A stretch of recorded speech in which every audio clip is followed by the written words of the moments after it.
Hi అందరికీ welcome back to my channel. ఎలా ఉన్నారు? బాగున్నారా? సో ఇవాళైతే ఇంకో కొత్త ఇంట్రెస్టింగ్ వీడియోతోటి మీ ముందుకు వచ్చేసాను. అండ్ ఈ వీడియో అయితే చాలా మందికి హెల్ప్ అవుతుందని అనుకుంటున్నాను. ఎందుకంటే జర్మనీకి మాస్టర్స్ అప్లై చేసే ముందు మీరు డాక్యుమెంట్స్ అన్నీ గ్యాదర్ చేసేటప్పుడు ఫస్ట్ చేయాల్సిన డాక్యుమెంట్ ఇది. ఎలా ఏపీఎస్ సర్టిఫికేట్ అప్లై చేసుకోవాలి అండ్ దానికి ఏమేం కావాలి, ఎంత మనీ అవుతుంది, అన్నీ డీటెయిల్గా మీకు వచ్చేసి ఎక్స్ప్లెయిన్ చేస్తాను. వీడియో అయితే ఫుల్గా చూడండి. అండ్ ఇప్పుడు ఎందుకు ఎక్స్ప్లెయిన్ చేస్తున్నానంటే వింటర్ సెమిస్టర్ రాబోతుంది కదా ఇంకా అప్కమింగ్లో. సో వాళ్ళ కోసం ఇది కొంచెం హెల్ప్ అవుతుందని అనుకుంటున్నాను. ఎందుకంటే ఇప్పటి నుంచి ప్రాసెస్ స్టార్ట్ చేయాలని నేను ఇంతకు ముందు వీడియోలో ఎక్స్ప్లెయిన్ చేశాను. ఆ వీడియో చెక్ చేయలేదంటే ఇప్పుడే వెళ్ళి చెక్ చేయండి. అండ్ కొత్తగా నా ఛానల్ని చూసే వాళ్ళకైతే నేను జర్మనీలో 3 years నుంచి ఉంటున్నానండి. నా ఎక్స్పీరియన్స్ మీలో ఎవరికో ఒకరికైనా హెల్ప్ అవుతుందని వీడియోస్ చేస్తున్నాను. అండ్ మీకు కనుక ఏదైనా విషయం గురించి తెలుసుకోవాలంటే కమెంట్ చేయండి. నాకు తెలిస్తే నేను చెప్తాను, తెలియకపోతే నేను నా ఫ్రెండ్ సర్కిల్లో ఎవరినో ఒకరిని అడిగి రీసెర్చ్ చేసి మరి మీకు చెప్పడానికి ట్రై చేస్తాను. సో ఇంకైతే వీడియోలోకి వెళ్ళిపోదాం. ఫస్ట్ ఆఫ్ ఆల్ వచ్చేసి ఏపీఎస్ సర్టిఫికేట్ అనేది ఎందుకు తీసుకొని వచ్చారో తెలుసా? నేను జర్మనీకి వచ్చింది 2022 April 1 వచ్చాను జర్మనీకి, అంటే సమ్మర్ సెమిస్టర్కి. అప్పుడు నేను ప్రాసెస్ చేసినప్పుడు నాకు ఏపీఎస్ సర్టిఫికేట్ ఏమీ లేకుండే.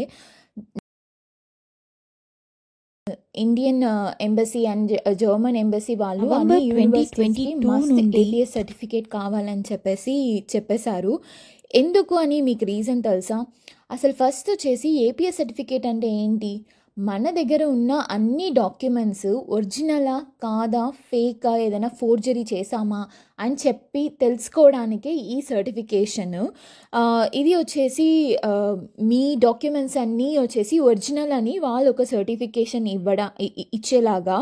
సో ఇది మనకి November 2022 నుండి కన్ఫర్మ్ చేసేసారు, అంటే మ్యాండేటరీ చేసేసారు. ఎందుకంటే దానికి ముందు వచ్చేసి జర్మన్ యూనివర్సిటీస్కి వచ్చేసి చాలా ఫేక్ డాక్యుమెంట్స్, ఫోర్జరీ డాక్యుమెంట్స్ వచ్చేవంట. సో దానికోసం టైట్న్ అప్ చేయడానికి ఈ ప్రాసెస్ అనేది స్టార్ట్ చేశారు. And first APS certificate apply చేయడానికి ఏమేమి కావాలని చూసేద్దాము. ముందైతే 10th class certificates, 12th inter +1 and +2 certificates, plus దాంతోపాటు డిగ్రీ. మీరు బీటెక్ చేసింటే ఓన్లీ ఫైనల్ సర్టిఫికేట్ పెడితే సరిపోదండి. మీరు అన్ని సెమిస్టర్స్ యొక్క ట్రాన్స్క్రిప్ట్స్ అనేది మస్ట్ పెట్టాలి. సో మీ దగ్గర లేకపోతే మీరు వచ్చేసి అది అప్లై చేసి మరి ట్రాన్స్క్రిప్ట్స్ అన్నీ మిస్ చేయకుండా పెట్టండి. అప్పుడే వచ్చేసి మీకు ప్రాసెస్ ఫాస్ట్గా అండ్ సింపుల్గా అయిపోతుంది. అండ్ దీనికోసం అప్లై చేయడానికి 18,000 ఇండియన్ రూపీస్ కావాలి. ఇది వచ్చేసి ఆన్లైన్లో పే చేసి మీరు ఆ అటాచ్మెంట్ని పెట్టాలి. నేను అది మీకు ఇప్పుడు ఎలాగో చూపిస్తాను. అండ్ ఇది ఎవరికి అప్లికబుల్ కాదు అంటే వచ్చేసి మీరు ఇన్ కేస్ పోస్ట్ గ్రాడ్యుయేషన్ అంటే PhD ఏదైనా చేస్తున్నారు జర్మనీలో అంటే వాళ్ళకి ఏపీఎస్ సర్టిఫికేట్ అవసరం లేదు. అండ్ ఏదైనా వచ్చేసి నాన్ ఇండియన్ బోర్డ్ అంటే మీరు ఇన్ కేస్ బ్యాచులర్స్ వచ్చేసి సమ్వేర్ బయట కంట్రీలో చేసి మాస్టర్స్ కోసం జర్మనీకి వస్తున్నారు, అలాంటిది ఏదైనా బ్యాచులర్స్ ఇన్ బ్రిటిష్ కాలేజ్ అలా ఏదైనా వచ్చేసి బయట ఏదైనా చేసింటే కనుక మీకు వాళ్ళకి వచ్చేసి ఏపీఎస్ సర్టిఫికేట్ అవసరం లేదు. అండ్ దీనికి వచ్చేసి ప్రాసెస్ చూసేద్దాం ఇప్పుడు. అండ్ దీనికి ముందు మీరు అప్లై చేసే ముందు మీరు చేయాల్సింది వచ్చేసి మీ పాస్పోర్ట్ ఫోటోని వచ్చేసి జేపీజీ ఫార్మాట్లో 30 KB కంటే ఎక్కువ ఉండకుండా మీరు వచ్చేసి దాన్ని రెడీ చేసుకోండి. ఇది ప్రీ డాక్యుమెంట్స్. సో ఇవన్నీ మీరు రెడీ పెట్టేసుకుంటే మీరు వచ్చేసి అప్లై చేయడం చాలా ఈజీ అయిపోతుంది. ఇప్పుడు ఎలా అప్లై చేయాలో చూసేద్దాము. ఫస్ట్ అయితే మీరు గూగుల్లోకి వెళ్ళి ఏపీఎస్ సర్టిఫికేట్ అని కొట్టగానే మీకు వచ్చేసి ఈ వెబ్సైట్ ఓపెన్ అయిపోతుంది. అక్కడ మీకు ఎవాల్యుయేషన్ సెంటర్ అని ఫస్ట్ వెబ్సైట్ ఉంది కదా, ఇది క్లిక్ చేయగానే అఫీషియల్గా మీరు అకాడమిక్ ఎవాల్యుయేషన్ సెంటర్ అనే పోర్టల్కి వెళ్ళిపోతారు. ఇదే మెయిన్ వెబ్సైట్. ఇక్కడ మీకు అన్ని ఇన్ఫర్మేషన్ ఉంటుందండి. మీరు వచ్చేసి కొంచెం టైం స్పెండ్ చేసి ఈచ్ అండ్ ఎవ్రీ ఇన్ఫర్మేషన్ మీరు తెలుసుకుని దాని తర్వాత అప్లై చేయండి. అండ్ మీకు అక్కడికి వెళ్ళగానే రిక్వైర్మెంట్ డాక్యుమెంట్స్ ఏమేమి, చెక్ లిస్ట్ ఏంటి, బ్యాంక్ డీటెయిల్స్ ట్రాన్స్ఫర్ చేయాలంటే ఏమేమి కావాలి అన్నీ ఇందులో ఉంటుంది. అండ్ సో ఇప్పుడు అప్లై చేయడానికి నేను లాగిన్ చేస్తున్నాను. ఫస్ట్ లాగిన్కి వెళ్ళి మీ యూజర్ నేమ్ అండ్ పాస్వర్డ్ ఇచ్చేసి లాగిన్ అయిపోవాలి. అండ్ ఇక్కడ వచ్చేసి మీరు యూజర్ నేమ్ పాస్వర్డ్ అనేది మీరు గుర్తుపెట్టుకోండి. ఆ తర్వాత లాగిన్ అయిపోయిన తర్వాత మీకు వచ్చేసి అప్లికేషన్ ప్రాసెస్ అనేది స్టార్ట్ అయిపోతుంది. ఫస్ట్ మీ పర్సనల్ డీటెయిల్స్ మొత్తం ఎంటర్ చేయాలి.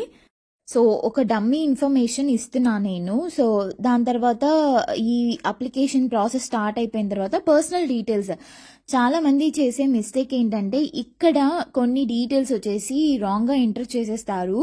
అండ్ వన్స్ మీరు ఎంటర్ చేసి ప్రింట్అవుట్ చేసుకున్న తర్వాత డబ్బులు పే చేసేసిన తర్వాత మీరు దాన్ని మళ్ళీ కరెక్ట్ చేయాలంటే అంత ఈజీ కాదండి. సో మీరు ఎంటర్ చేసేటప్పుడు అన్ని డాక్యుమెంట్స్ పక్కన పెట్టుకొని చెక్ చేసుకొని మరీ ఎంటర్ చేయండి. స్లోగా ఎంటర్ చేయండి. కొన్నిసార్లు మనం టైపింగ్ మిస్టేక్ కూడా చేయొచ్చు.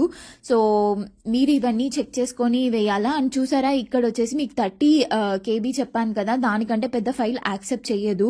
మీరు అది కూడా చెక్ చేసుకొని పెట్టండి. సో ఇంకా అన్ని డీటెయిల్స్ ఎంటర్ చేయాలి. Aadhaar card number, passport number, మీ ఈమెయిల్ ఐడి మస్ట్ చేసి కరెక్ట్గా ఇవ్వండి. ఎందుకంటే మీకు ఏపీఎస్ సర్టిఫికేట్ సెంటర్ నుంచి కమ్యూనికేషన్ వచ్చేసి ఓన్లీ ఈమెయిల్ రూపంలోనే ఉంటుంది. కొన్నిసార్లు వాళ్ళు కాల్ చేయొచ్చు, but most of the time ఏంటంటే వాళ్ళు మెయిల్ చేస్తారు. కరెక్ట్ ఈమెయిల్ అడ్రస్ ఇవ్వండి. అండ్ మీరు ఈమెయిల్ చేయాలంటే కూడా మీ ఈమెయిల్ అడ్రస్తో చేస్తే మంచిది. So correct email address and working email address ఇవ్వండి. ఆ తర్వాత ఇక్కడ మెయిన్ చెప్పాను కదా, అన్ని డీటెయిల్స్ కరెక్ట్గా ఎంటర్ చేయడమే చూసుకొని ఎంటర్ చేయాలి. సో పర్సనల్ డీటెయిల్స్ అయిపోయిన తర్వాత ఇక్కడ మీరు ఎడ్యుకేషనల్ డీటెయిల్స్ ఇవ్వాలా. అండ్ ఇక్కడ వచ్చేసి 10th class 12th class details ఇవ్వాలా. కొందరు చేసే మిస్టేక్ ఏంటంటే ఈ బోర్డ్ నేమ్ ఉంది కదా, అండ్ స్టేట్ బోర్డా సెంట్రల్ బోర్డా ఏంటి అనేది కొన్నిసార్లు కన్ఫ్యూజన్లో ఉంటారు. అది మీ సర్టిఫికేట్స్లో మెన్షన్ చేసి ఉంటారు. చెక్ చేసుకొని మరీ అప్లై చేయండి. అండ్ పర్సంటేజ్ కూడా కొన్నిసార్లు CGPA ఆ క్యాల్కులేషన్ వచ్చేసి తప్పుగా ఉంటుంది. అది కూడా మీరు 1కి 2 సార్లు కన్ఫర్మ్ చేసుకొని తర్వాత అప్లై చేయండి. అండ్ దాని తర్వాత వచ్చేసి బ్యాచులర్ డీటెయిల్స్, మీ బీటెక్ మొత్తం వచ్చేసి డీటెయిల్స్ ఇక్కడ ఎంటర్ చేయాలి. నేను చెప్పా కదా, ట్రాన్స్క్రిప్ట్స్ అనేది మీరు అటాచ్ చేయాలి. ఇక్కడ వచ్చేసి డీటెయిల్స్ మాత్రం ఎంటర్ చేయాలి. ఆ తర్వాత మీరు ఇన్ కేస్ ఇండియాలోనే మాస్టర్స్ ఏదైనా చేసింటే, అంటే MBA అలాగే ఏదైనా మాస్టర్స్ చేసింటే ఆ డీటెయిల్స్ కూడా ఇక్కడ మెన్షన్ చేయండి. నెక్స్ట్ వచ్చేసి టెస్టాస్ డీటెయిల్స్ అండి. ఇది వచ్చేసి ఒక type of aptitude and reasoning test లాగా.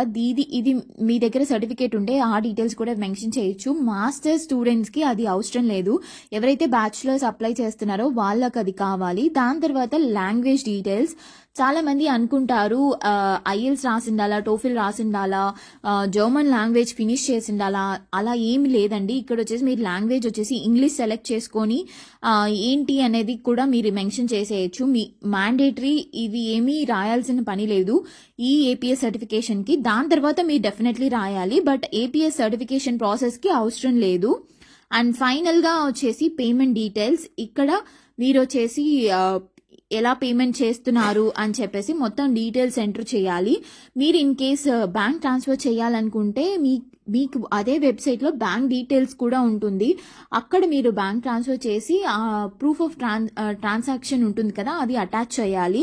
వన్స్ అప్లికేషన్ ప్రాసెస్ మొత్తం కంప్లీట్ అయిన తర్వాత మీరు వచ్చేసి స్టూడెంట్ ఆథరైజేషన్ లెటర్ ప్రింట్అవుట్ చేసుకొని ఇక్కడ కూడా మీ నేమ్, మీ date of birth and signature చేసి ఈ లెటర్ కూడా అటాచ్ చేయాలి. కొందరు ఈ లెటర్ మిస్ చేస్తారు, బట్ ఇది కూడా మస్ట్ అండి.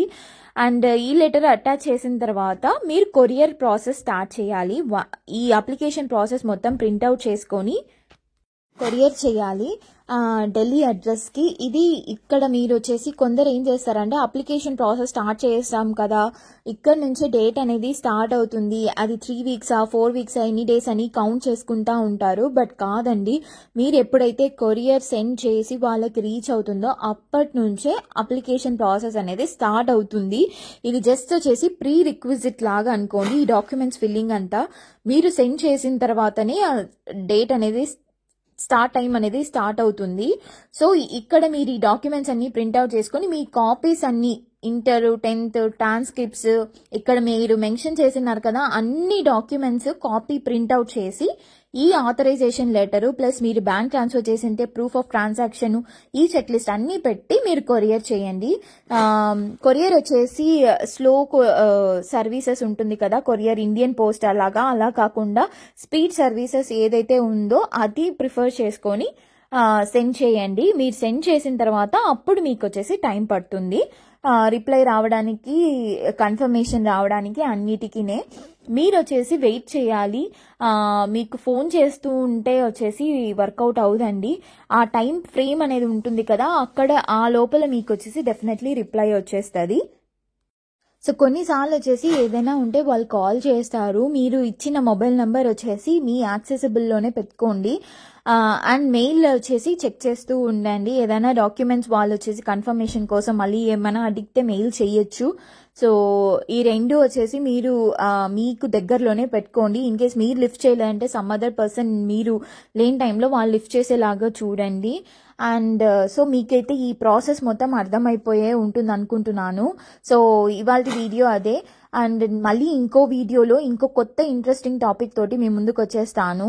అండ్ అప్కమింగ్ వీడియోస్ మిస్ అవ్వకూడదంటే మీరేం చేయాలి, ఇప్పుడే నా ఛానల్ని సబ్స్క్రైబ్ చేసుకోండి. ఇంకా మీ ఫ్యామిలీ ఫ్రెండ్స్లో ఎవరైనా జర్మనీకి ప్లాన్ చేస్తున్నారంటే వాళ్ళకి ఈ వీడియో షేర్ చేయండి. అండ్ యూస్ఫుల్గా ఉంటుందని అనుకుంటున్నాను. మీకు ఏదైనా డౌట్ ఉందంటే కమెంట్ చేయండి, నేను తెలుసుకొని చెప్తాను. అండ్ ఇన్ కేస్ నాకు తెలియకపోతే నా ఫ్రెండ్స్ రీసెర్చ్ చేసి మరి మీకు చెప్పడానికి ట్రై చేస్తాను. అండ్ సబ్స్క్రైబ్ చేసుకోవడం మాత్రం మర్చిపోవద్దు, లైక్ చేయండి. మళ్ళీ ఇంకో వీడియోలో ఇంకో కొత్త ఇంట్రెస్టింగ్ టాపిక్ తోటి మీ ముందుకు వచ్చేస్తాను. అంతవరకు బాయ్ మరి. Thank you for watching.